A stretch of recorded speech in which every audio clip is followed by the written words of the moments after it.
नमो बुद्धाय. माझ्या महाराष्ट्रातील बौद्ध बांधवांना हा व्हिडिओ मुद्दाम माझ्या एका नाशिकच्या मित्राचा मला गुजरातमध्ये बडोद्याला कॉल आला. ते माझे धर्मप्रचाराचे व्हिडिओ बघत असतात फेसबुकवर. माझी फेसबुक मित्र आहेत. मी जे महाराष्ट्रामध्ये जडमूळपासून जो बदल बौद्धांमध्ये व्हायला पाहिजे, महाराष्ट्र राज्याच्या प्रत्येक बौद्धामध्ये व्हायला पाहिजे आणि महाराष्ट्र राज्य खरं बौद्धांचं राज्य बनायला पाहिजे. कारण की डॉक्टर बाबासाहेब आंबेडकरांनी 1956 साली भारताच्या कोणत्या समाजाला जर बौद्ध धर्म दिला असेल तो महाराष्ट्र राज्याचा अनुसूचित जाती समाज होय.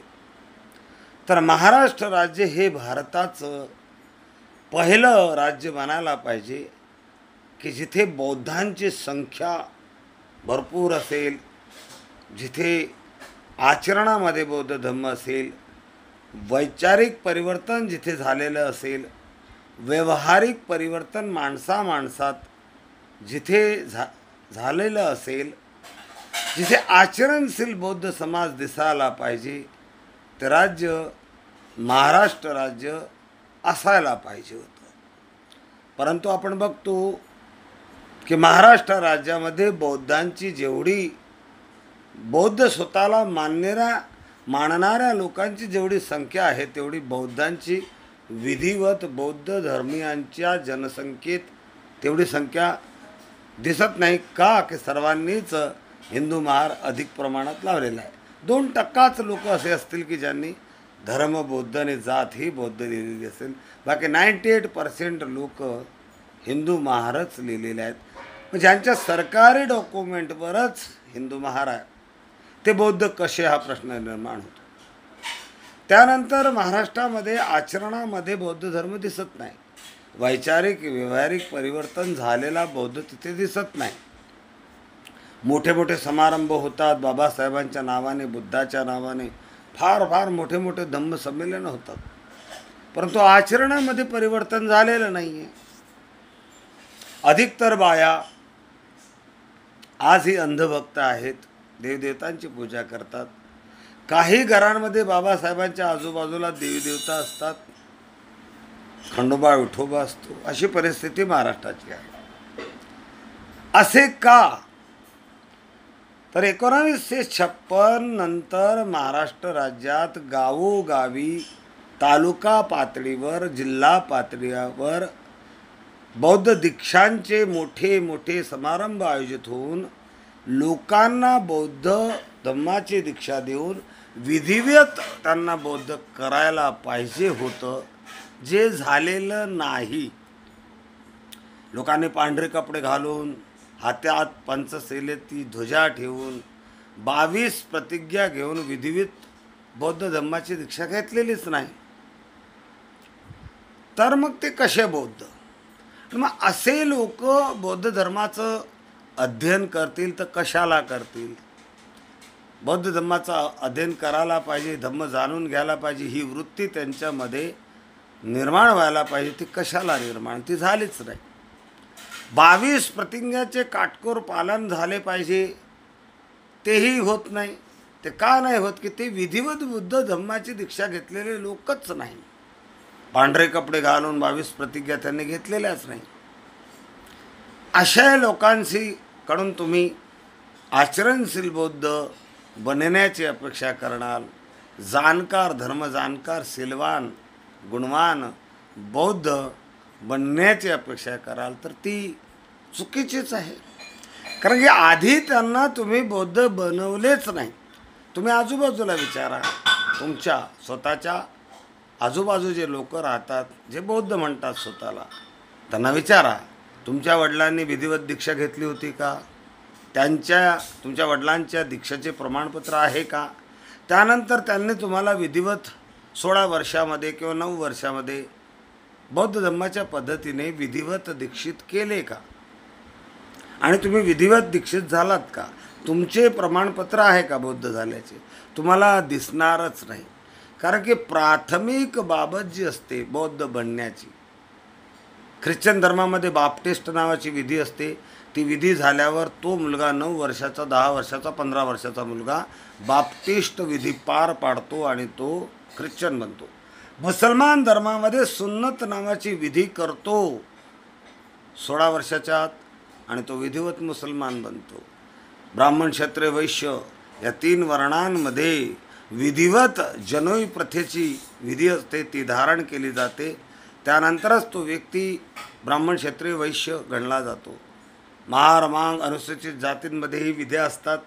जसं महारांमध्ये कर्णछेदनची विधी असायची, कान टोचणे ज्याला म्हणायचे, ते कान टोचले की ते महार बनायचे, विध्या तिथेही असायच्या.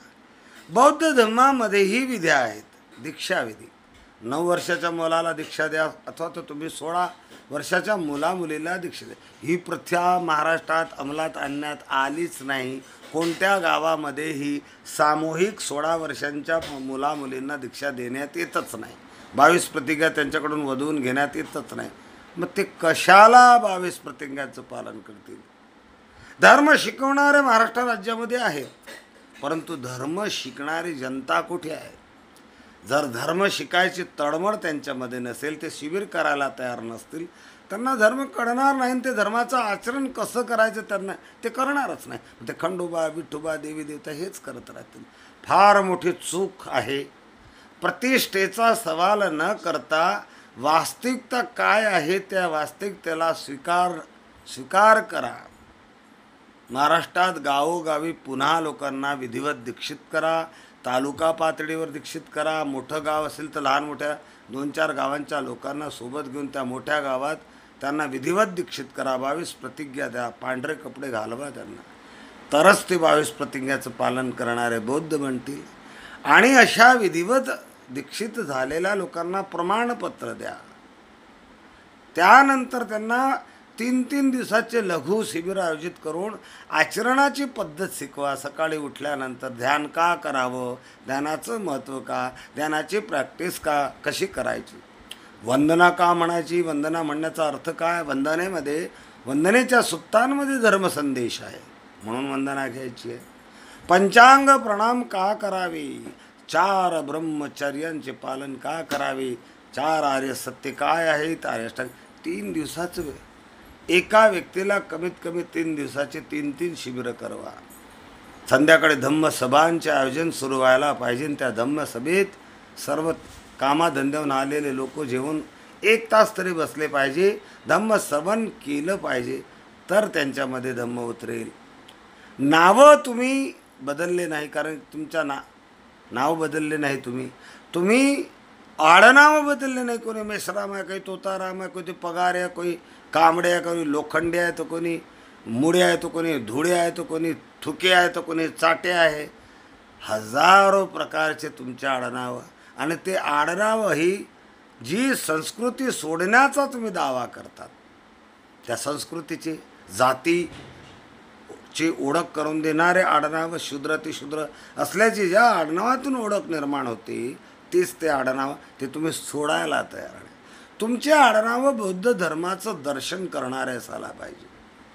बुद्धप्रिय, संघप्रिय, बुद्धप्रिय असे आडनावं तुमचे असायला पाहिजे. 3च प्रकारचे. तुमच्या आडनावामधून तुम्ही बौद्ध आहात, बौद्ध धर्माचं दर्शन व्हायला पाहिजे. हे बदल तुम्हाला घडवून आणावे लागतील. तुम्हाला बौद्ध समाज, आचरणशील बौद्ध समाज निर्माण करावा लागेल, तरच तुम्ही त्यांना अंकुश लावू शकाल. आज कोणी कोणाचं ऐकत नाही, ऐकणार पण नाही. कारण की महार पंच असायचा, पंचायत असायची महारांची. जो समाजाचा ऐकत नसायचा, समाजाच्या विरुद्ध जायचा, त्याला दंडित करण्यात यायचं, त्याला बहिष्कृत करण्यात यायचं. तो महार समाज होता.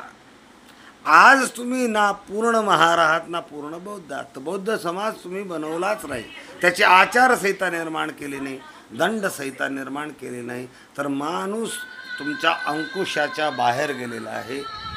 वाया तुमच्या अंकुशाच्या बाहेर गेलेले आहे. कोणी कोणाचं ऐकत नाही. म्हणून ऐकणारा, समाजात बसणारा, उठणारा, शी प्रेम करणारा, समूहामध्ये राहणारा माणूस निर्माण करा. आधी दीक्षित करा, आडनाव बदलवा, प्रमाणपत्र द्या, दीक्षित झालेल्या लोकांना ट्रेनिंग द्या, शिबिरांमध्ये बसवा आणि बौद्ध आचरणशील बौद्ध समाज निर्माण करून आचारसंहिता बनवा की प्रत्येक परिवाराच्या प्रत्येक मुलाने, आई वडिलाने 5 वर्षाच्या आत कमीत कमी 2-2 शिबिर तरी केलेले असायला पाहिजे. त्यांना धम्माचं बेसिक तत्त्वज्ञान माहीत असायला पाहिजे. हे कंपल्सरी करा. तरच लोक शिकायला तयारी दाखवतील, शिकायला येतील, शिबिरामध्ये बसतील. शिबिरात बसतील तर धर्म समजेल, धर्म समजेल तर श्रद्धा निर्माण होईल, श्रद्धा निर्माण होईल तरच आचरण करतील आणि महाराष्ट्र राज्याला तुम्ही आचरणशील बौद्धांचं राज्य बनवू शकाल. जय भीम, नमो बुद्धाय.